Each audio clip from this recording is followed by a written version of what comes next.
And Batho ba Africa Chipembe. This is Ruzane speaking. Welcome to the Little White Pill.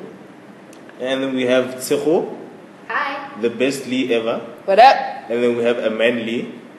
Can I would be manly. I be Tseho Cats? Okay, we have Yeah. Tseho Cats. What's the cats for? Catherine is my grandmother's name, so. Oh, plus you're wearing the tukus keeper. Yeah, Anyway, my grandmother. and then we have Who am I wearing? Shitu, who might be joining us later. Yes. And today is about?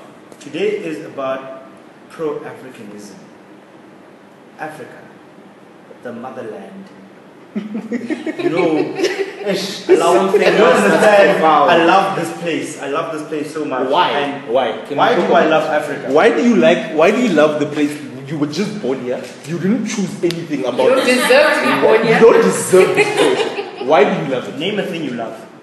I can't off the top of my head. I'd have to think about what I think love actually is. Okay, you have issues. First of all, right, I understand that. I didn't say I'm proud of Africa. I can't be proud of Africa. I've done very little for Africa. You were born in it. The only thing I have done so far for Africa is I was born in it, right? I'm not proud of that fact. Not that I'm ashamed of it, but, you know, it's not something to be proud of. You can't be proud of being born. Everybody does it. You know, everybody who's alive, that is. You know, even people who are dead have done it. Mm-hmm. You know? So, that's not the point. The point is, I've lived in Africa for 23 years. And these 23 years have been amazing, for the most part. They've been good. I've enjoyed them. Therefore, I love this place. I love it. I love it here. Have I experienced other places? Not as much as I'd like. Say that you could have experienced the same things you've experienced in these 23 years on another continent? Probably could have. If I was born in Europe, I would be saying right now, I love Europe. Okay. That sounds oriental, bro. I love Europe because it is so cool. Okay, it sounds German. I'm trying to do a German accent, but I am doing very poorly. Okay. But yeah, go for it. For the French one. Yeah. Continue. So Africa is a beautiful place. Africa has so much. I'm not going to talk about Africa's potential. We're putting the Rubik's Cube away. From the previous episode, the Rubik's Cube, we kept solving it, the manly, and people got mad, so we're putting it away. Anyway, Africa has a lot. I'm not talking about potential, it just has a lot. There's so much to experience in Africa. There is very little to hate about Africa. Very little. Not that there is nothing to hate about it. Then why do we have people who aren't proud of being African? I'm not proud of. I don't love Africa. Let's say that. Let's not say proud of. Because when you say proud of, it suggests other things. Like we said, I don't believe in being proud of where you're from. You can't be proud of being South African. You didn't choose to be South African. You didn't do anything towards being South African. That's why I also have a problem with patriotism. Yes. But anyway. You love African, not Africans. I love Africa. I And love everything in it. Africans. I love African culture. I love Africanisms. I love Africa. Right? And my biggest problem with the world is how we try to, or the world has tried to, more especially the West, minimalize the impact that Africa has had on everything. You know, when Africa had kings, queens, castles, palaces, armies, Europeans were living in caves, wearing sheepskin. They didn't have cities. They didn't have societies, right? When in the Middle East, you know, in the Middle East, when they were doing mathematics, complex mathematics, tracking stars, the Europeans were only learning some of the most basic methods of farming, you know. But because of circumstances and the fact that every empire falls, those empires fell. And the empire that rose in Europe, right, it just happened to be in power for so long that at the moment, it still is, and we're only seeing the impact that that has had now, you know. And also there's a thing that I read, a piece that I read where they said, the reason why Europe and Europeans seem to be so far ahead of everyone else is because, let's be honest, look at Africa, right? It's a tough country, my child. Africa is a tough country. That's what my primary school teacher used to say. Africa's not a country. Well, it's a tough place. It's a tough land. It's a tough land. But this is my Afrikaans. My primary school teacher was very Afrikaans. She used to say, Africa is a tough country, my child. Which I think you want to say continent. But anyway, Europe, Australia. is practically barren. There's nothing there, right? Asia is so broad and it's so tough, right? Europe has the landmass of a small fraction of Africa, right? And it happens to be a very fertile land. So when a society begins, the first thing you must secure is food, right? So they have an advantage with that. Secure life, food, water. They have plenty of water, plenty of rainfall, plenty of snowfall, which melts into water. There are lots of rivers. But I feel like we're going away from the topic. I'm going to bring it back now. Okay. So what happened was nature favored the development of culture as we know it in Europe. And the Europeans solidified or unified. And then they began to spread out before other people could spread out. Right?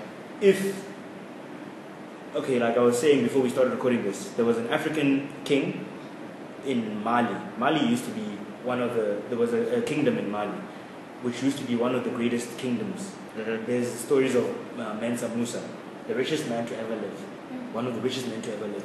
He went on a tour, he went to Europe from his kingdom in Mali, right? If you don't know where that is, that's in the north of Africa. He went to Europe, and every city he settled in on his trip, when he left, he had pumped so much gold into the economy that it was unsustainable and it fell. That's how rich he was. He was so rich he could destroy your economy with his money. That's how rich he was. I don't understand. When he traveled, right, when he settled to stop, like we're traveling now because it's the olden days, it takes 6 months to go somewhere. Whenever they settled to rest, they built a new city. That's how many people he traveled with. They had to build a new city. Entourage situation. That's his entourage. That's how rich he was. Look at that wealth, right? What happened to his kingdom? It fell. And then when it fell, because of circumstances, other people came in and they took over. His predecessor, the one before him, right? There's actually historical records of him sailing to America. Before the first European records, the Vikings, who sailed to the Americas, who got to Greenland, right? And now, when you read a history book, it will tell you, Christopher Columbus discovered No, he the found Americas. out. He just found them. He stumbled upon, he was lost even. Yeah. He was lost. But no, whatever discovery we have on this earth must be given credit. Credit must be given to a European, right? Books. The first books were written on papyrus scrolls, right? Which is from Egypt, right? Writing was developed from cuneiform, which is from the Middle East, right? Mathematics, numbers. The numbers you write in today, right? The numbers that make mathematics as complex as we have today possible. The number 0 even was invented by the Indians in India, right? And it's from Arabic. They took it from there and then the Arabs transformed it. Arabic maths was so complicated at the time when the Europeans were in the Dark Ages, right? But now you're being told, you're being force-fed all these half-truths, right? Who discovered South Africa? Who was the first man in South Africa? Jan van Riebeeck? No, he found people here. Why don't we know about Unu? What about that guy? What about him? That guy sounds cool. That guy's the man, you know? And they don't show you the pictures of the actual pictures they found in the hieroglyphs.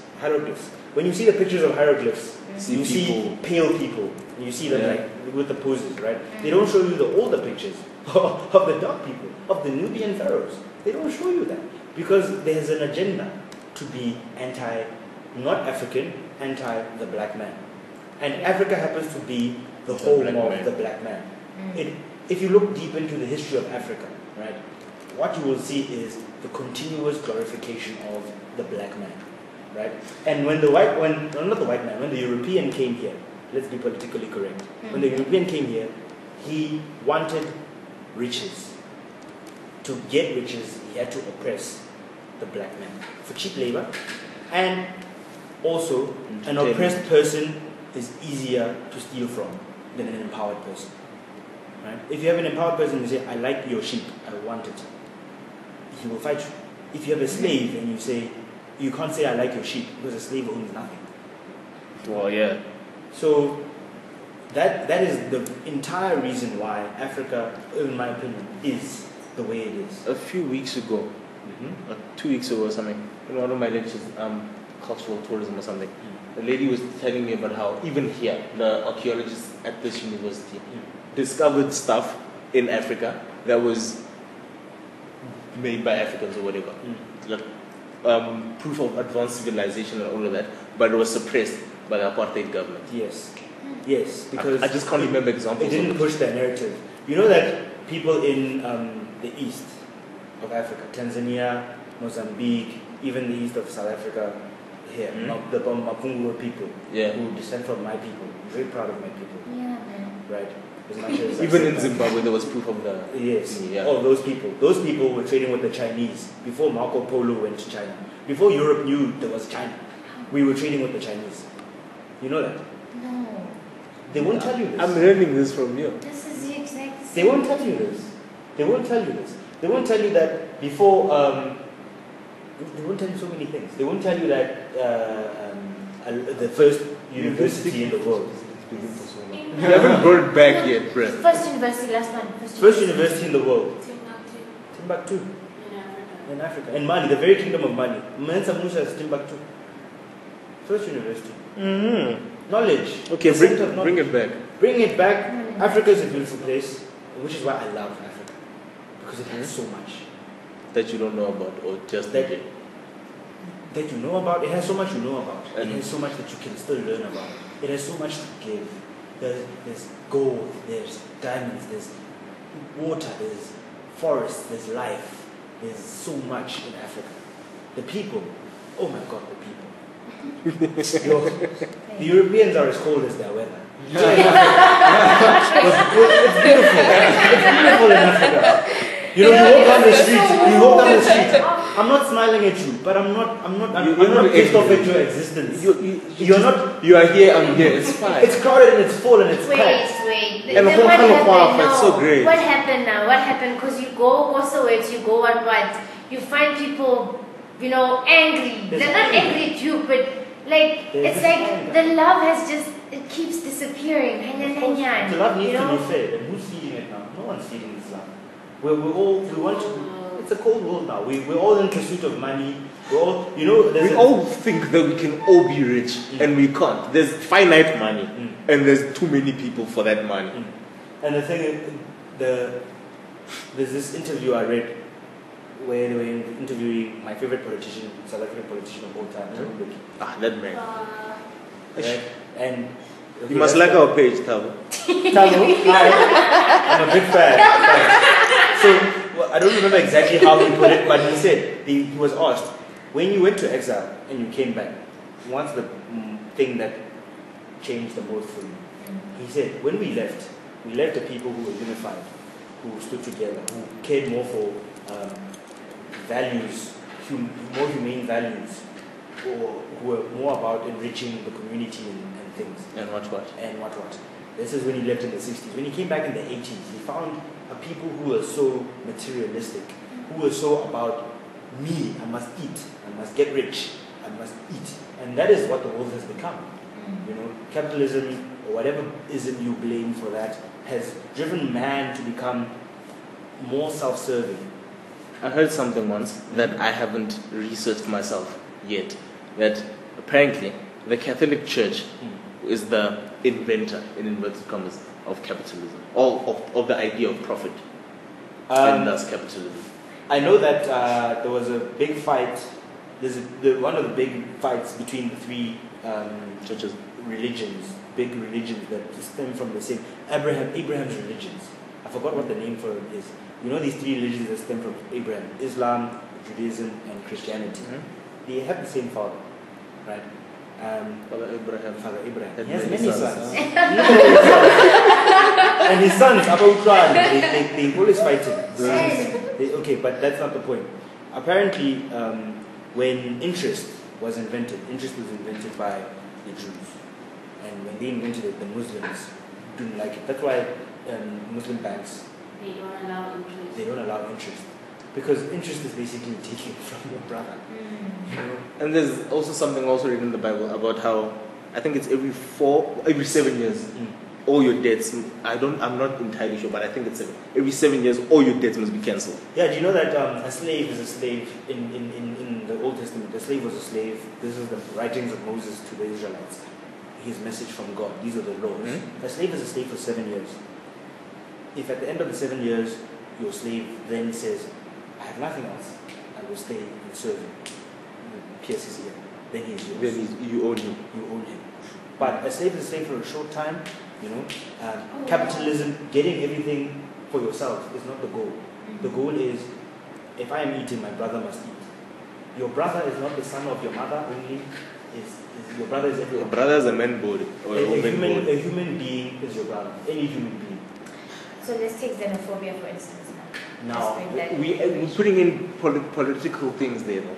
No, but political influences and stuff. I want us to define xenophobia because it affects African. Have you ever heard of xenophobia in Europe? Oh, yes, so in Greece. Oh, so Greece. You know who's the most xenophobic people in the world? The British.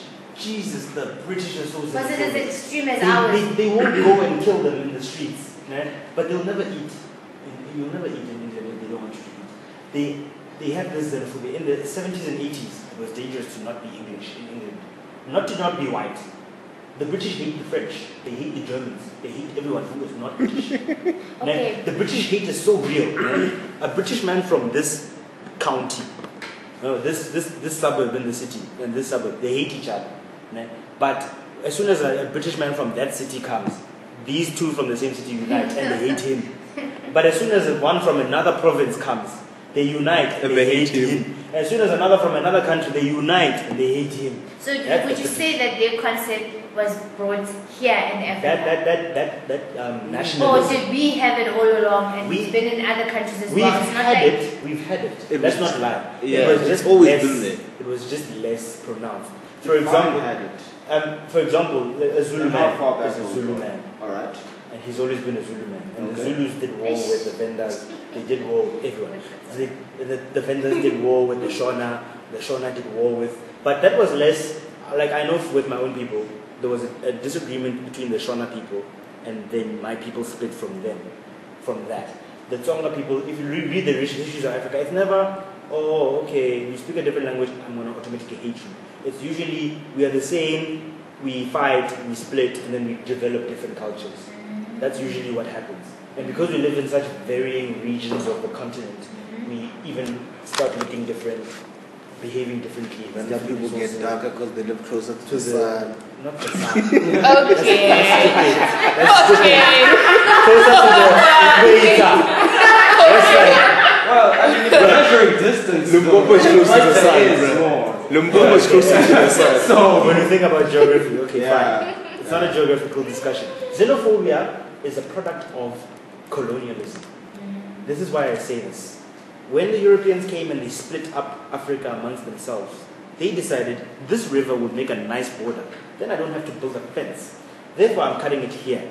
But then you found that Tawo's village is on both sides of this river. Now Tawo is a foreigner in Tawo's brother's house. He's a foreigner now.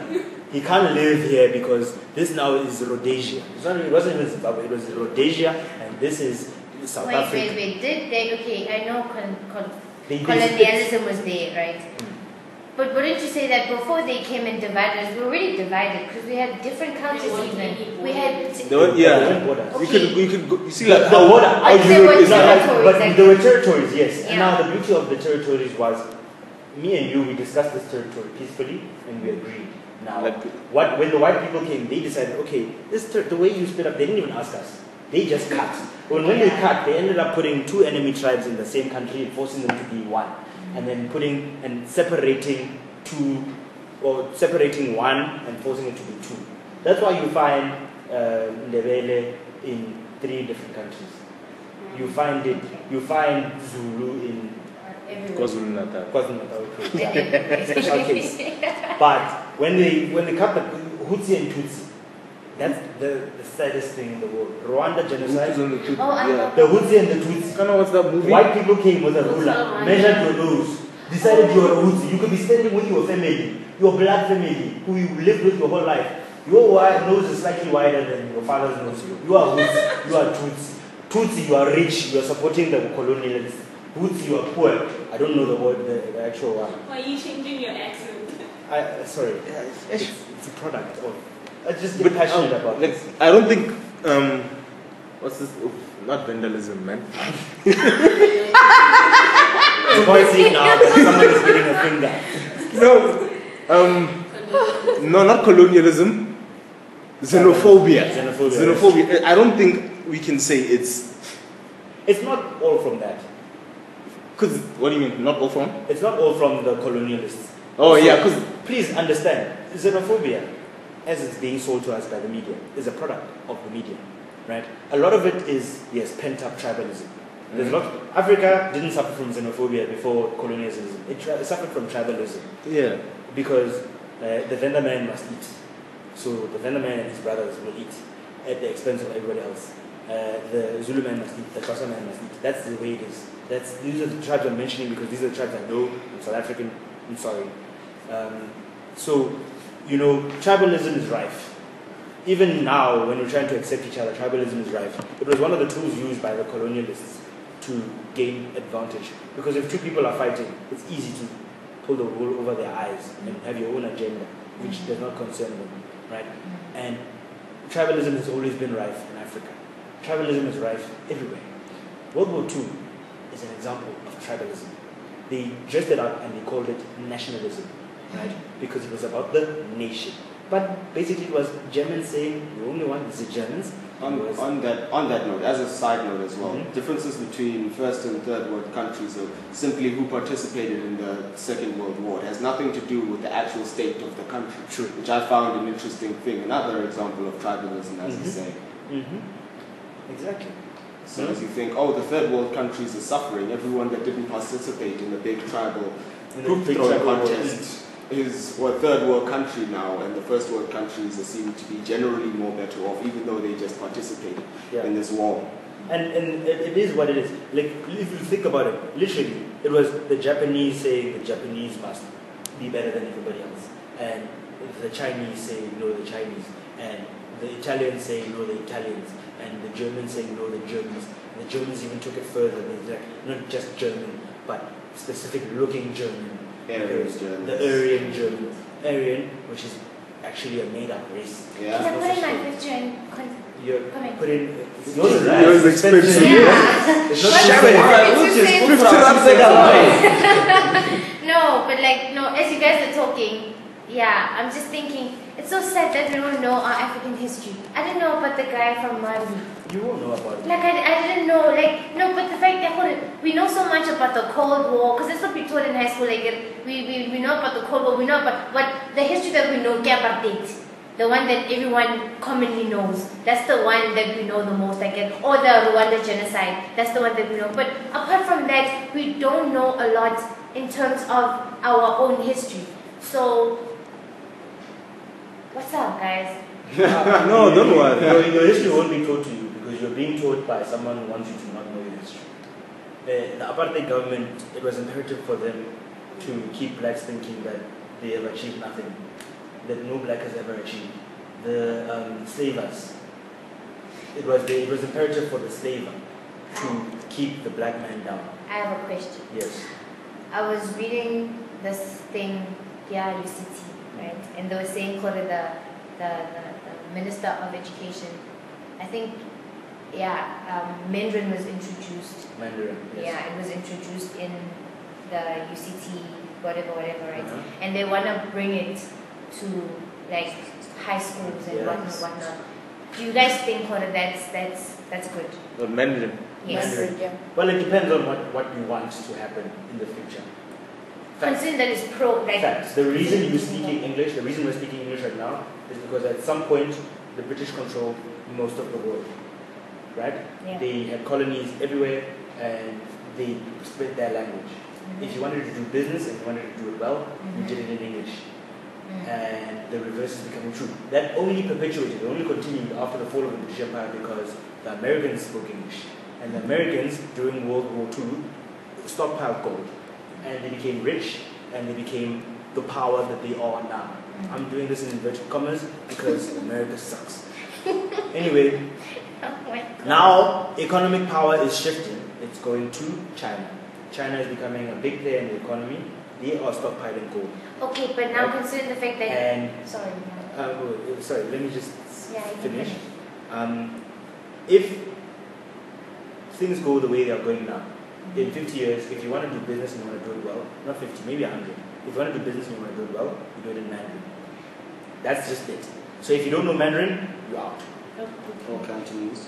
Or Cantonese. Can I just say something? I don't agree with it because I still find that as Africans we don't even know 5 of our 11 languages still.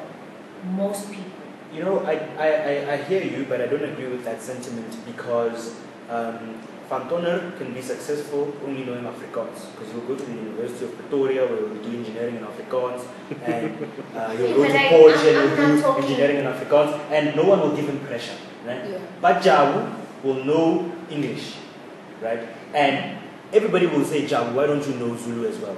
Why don't you know Yes. this as well? Can So I- now he must spend his energy and his effort learning 5 African languages Can I just to elaborate? validate his blackness to other No, black people. I'm not saying this in terms of validating blackness or Okay. Africanism, but I'm just saying, since we're talking about the fact that there's no love, I get, and it's uncomfortable having to explain something to someone that doesn't understand you, but you're still the same race. It's awkward and uncomfortable. It is. I get. So I think that it will be so much better since we are in inverted commas, a democratic nation and a rainbow nation, right? I just think that as much as they're white people and they're Afrikaner people and they're English and they're whatnot, I get, it would be so much better if we learned our languages first. I mean, can we just I agree do with that? you Can on we that. learn our It would be languages? very nice. In an ideal world, it would be nice. But let's bring it back to the real world, right? In China, the kids learn Cantonese. They learn it Mandarin. They learn it very quickly. But immediately, the kids who want to go far are sent to schools where they're taught English because the language of business is still English, right? So if they only know 2 languages, if a Chinese parent has to pick one language for their kid to know, they will pick English, Yeah. right? Okay.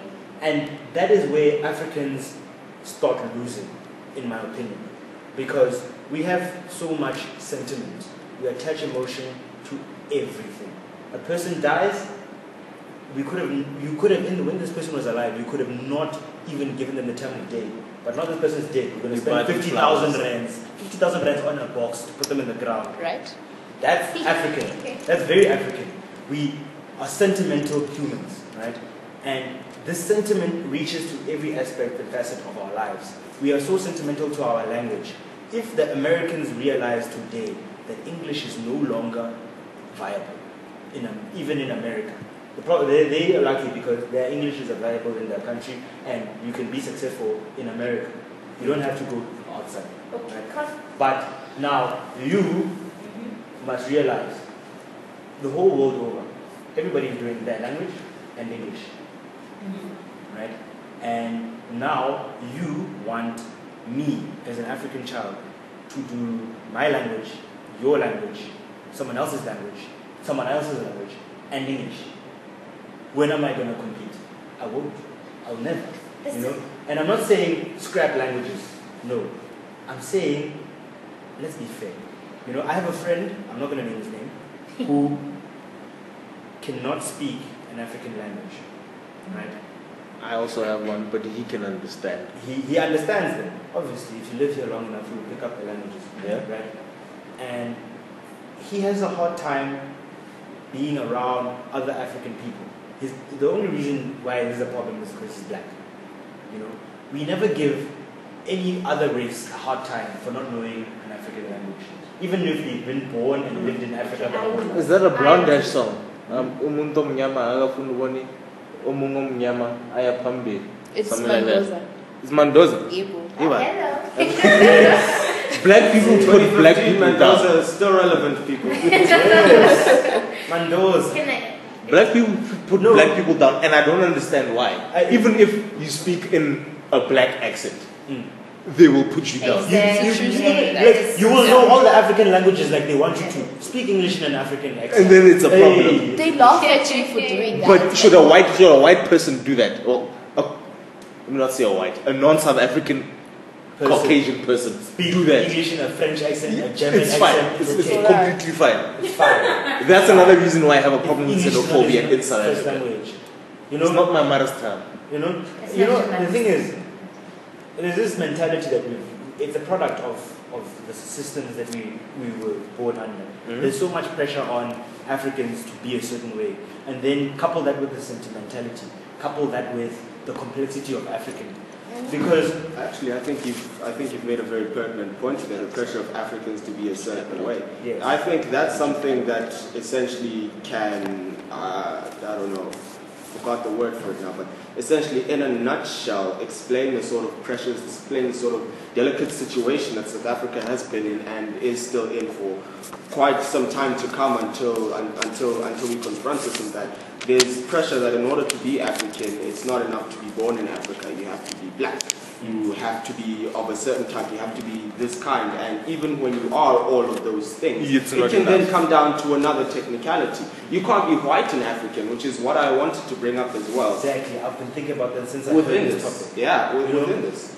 There's a Peter Tosh song. No matter where you come from, if you're a black man, you're an African. That's a nice sentiment. It was okay back when Africans or black people were being ostracized and pressured all over the world. Back when there was the first generation of black people. Yes. But yeah, back when the first generation of African people in Germany were Africans from Africa. But now, if you are fifth generation born in And you're Germany, diluted. what are you? You can't be an African. Yeah. You are not an African. You're black, yes. Your race is African. But are you really an African? You're a European. You've never been to Africa. You come here and you You can't it stand the smells heat." bad. You can't stand the heat. You're not an African.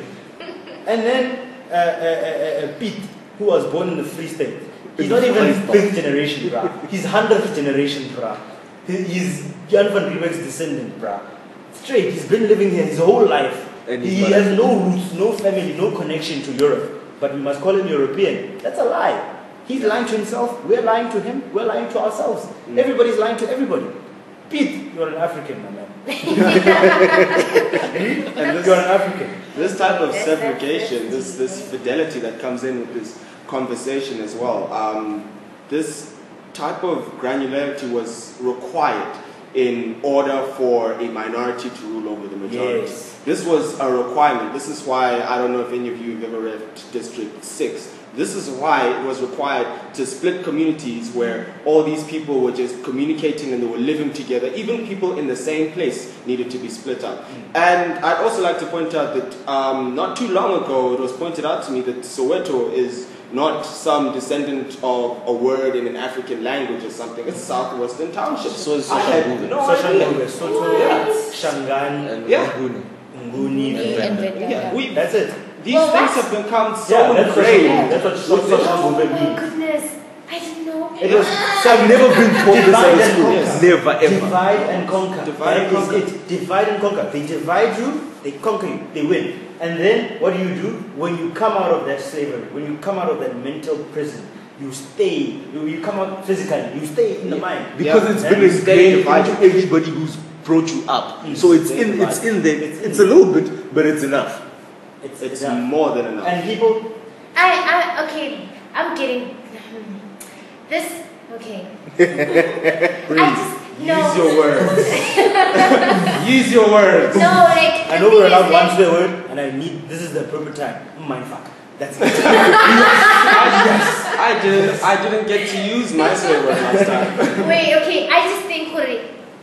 I mean, come on, we have our little brothers and sisters that are growing up now. Do we want them to be like some of us that don't know our African history? Yes, we can talk about what happened in the past, but we have this problem now. We are pro-African, but there's so much African hate. There's so much self-hate in terms of a person's skin, the way they talk or the way they conduct themselves, because it's not African enough again. Then we get our brothers and sisters. Question is, how are we helping the situation now that we have this podcast and all? What, like, for instance, I was talking to a friend and I was sorry. I was telling her, I don't want my child to learn about Humpty Dumpty or Cinderella or Little Red Riding Remember the Hood. first day we met? Oh, You yeah. were having this conversation with Yes. your friend. After all of this, I kind of get where you're coming from. I kind of get where you're coming from. Yeah, because it would be nice if they learned about Tselane. Because now I learned Tselane from my grandmother. She told me about Tselane, her mother left Tselane, whatever. And then there was I learned about Tselane from a rock band. Seriously? Granted, an all-black rock band, but I learned them from the Yeah, but black I mean, like, we don't have those, I don't know what you call them in English, but we don't have those stories that are about blackness. But instead, we know Cinderella, we have movies that we watch about Rapunzel. But there's no documentary about Cinderella. I mean, about Pinky, about Pinky Pinky. We have that history of Pinky Pinky. Can we please learn about Pinky Pinky? Yeah, like, Pinky Pinky terrorized our lives. Where are you from, Pinky Pinky? So apparently when I was young, I thought Pinky Pinky was like Majin Buu. So like, because of Pinky Majin Buu, geez, so I put two and two together. So no, but I just think put it now that we in the age where we can actually liberate people through information and knowledge and all that. Why not start with little children? Because obviously, what's older people. I'm not going to take it. They're going to say, no man, this is just a myth, this is just a folk's tale, this is whatnot. But for a child, it's entertaining, it's interesting, and it stays in them, and they start being proud of being African. You know, the thing is, to answer your question, right, when apartheid ended, right, some of the laws were changed, right, but the thinking wasn't changed. It was, I think it's imperative for the education system in this country to be as poor as it is, because if it's too good, we have too many. My friend was telling me the economy of South Africa will fall if like 30% more kids, not black kids, not white kids, kids go to varsity and become professionals, because the backbone of this economy is on cheap labor, which is what apartheid provided in the abundance. Cheap labor. It happened to be cheap black labor at the time, but now it's just cheap labor now. Everybody's in. And now, look, Australia is surpassing us with mining, because what did they do? They didn't have cheap labor, so they didn't have enough of it. Although they've done their fair share to push down the indigenous group. But that's another discussion for another day. Apparently Australia was like a prisoner colony. It was a prisoner colony. It was, indeed. Indeed, it was. But these prisoners here lived with spiders and shit, and now they're surpassing us. Why? Because they didn't have enough manpower to mine. Nobody wanted to go to Australia. It was a terrible place to go. So what they did is, all their mines are mostly automated, right? And now they'll tell you, no, we can't automate in South Africa because we're going to put all these people out of jobs. If you educate these people, they don't need these menial jobs. They can do better jobs. We can go into manufacturing. You know, we're still stuck on raw materials because it benefits one, I'm going to call him white, one white guy or one group of white people of the old power that held the power, the economic power, the actual power, not the political power that you see being remonstrated on for you by the media, which is owned by the white power, by the way, that actually runs everything. The media. The media is a toy, it's a tool, it's a mouthpiece for another organization. They tell you what you need to know for you to be docile and calm and to be controlled. By the way, but can I just point this out, man, about the media? You remember when this whole Nkandle thing was like proper hype? When it first came out. And then when it first became a big thing. And then all of a sudden Senzo Mayiwa was getting a state funeral after getting like 3 caps for Bafana Bafana. Apparently he's the captain or whatever. That it still bothers me to this day how all the shift of the media was taken to the funeral and off of Nkandle. Yes. It's to distract the people. It still bothers me that I had a conversation like this with my cousin, and they're like, no, you're paranoid. That's how they write it off. But just because you're paranoid doesn't mean no one's after you. That's what I was about to say. But like I was saying, right? So now this white power decided it would be better to keep South Africans as dumb as possible, whilst promoting some, obviously. And what we have is promote some to keep hope, hope alive. To keep hope alive. Hope is, hey, Bain told us, hope is killing us.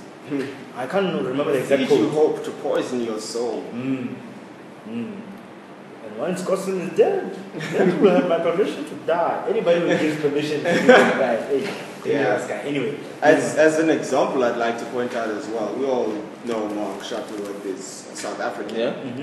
And he was half South African, half UK as well. And actually, up until recently, a lot of his wealth and assets were basically locked up in South Africa over here when he decided to go over to the UK. Now he heads up a company called Canonical that works with Ubuntu. If you don't know anything about computers, 90% of the internet runs on Linux, and he made a Linux distro that is very friendly, that anyone can just pick up and use. It's free, real free, not what Microsoft has been parading with Windows 10. In anything, that's what he does, and it's one of the widely used distros. It's carrying an African name. It's completely free. To me, it embodies the idea of like anything African. If you talk about its name is African, its idea is African, it's free. People work together and contribute to this thing, and he had to leave Africa. He had to leave South Africa because the way everything is set up, it didn't allow him to set up a company where he could be successful and still have the kind of quality and product that he wanted to have. This is everything. This is a great example of how much everything works against success that also benefits people where they are.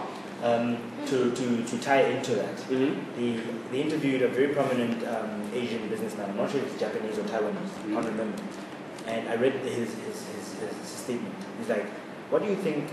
You looking at the success, the previous success of Europeans, which is built on oppressing other people, and looking at the current uprising of the Asian people, right? And why the African people are still lagging behind." And his response was, "Look, Africans are consumers. End of story. They consume. That's all they do.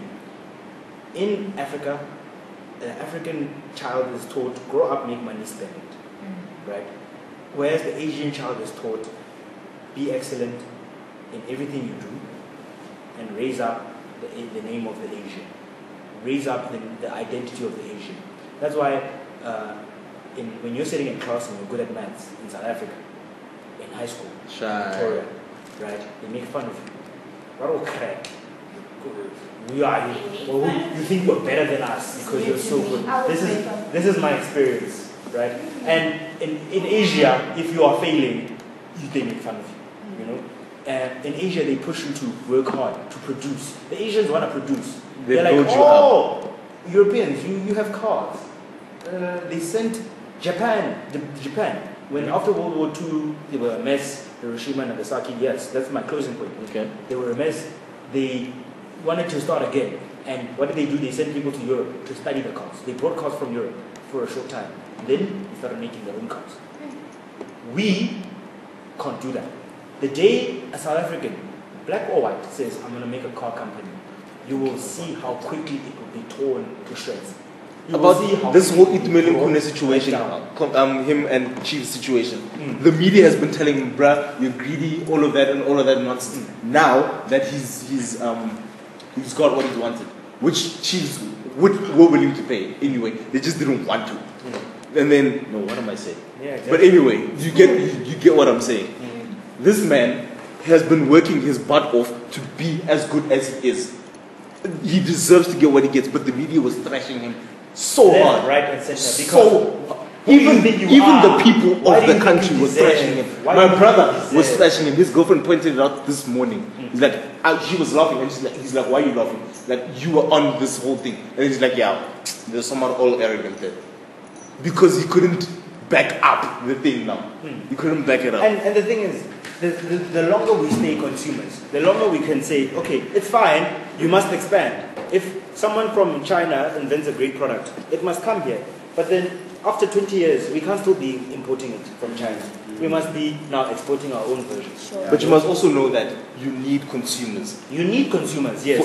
For anything to yes, work. and somebody must be oppressed. Somebody must always be someone oppressed. is being oppressed. And the wealth of Africa is being taken. They take our resources on the cheap, they sell us expensive things.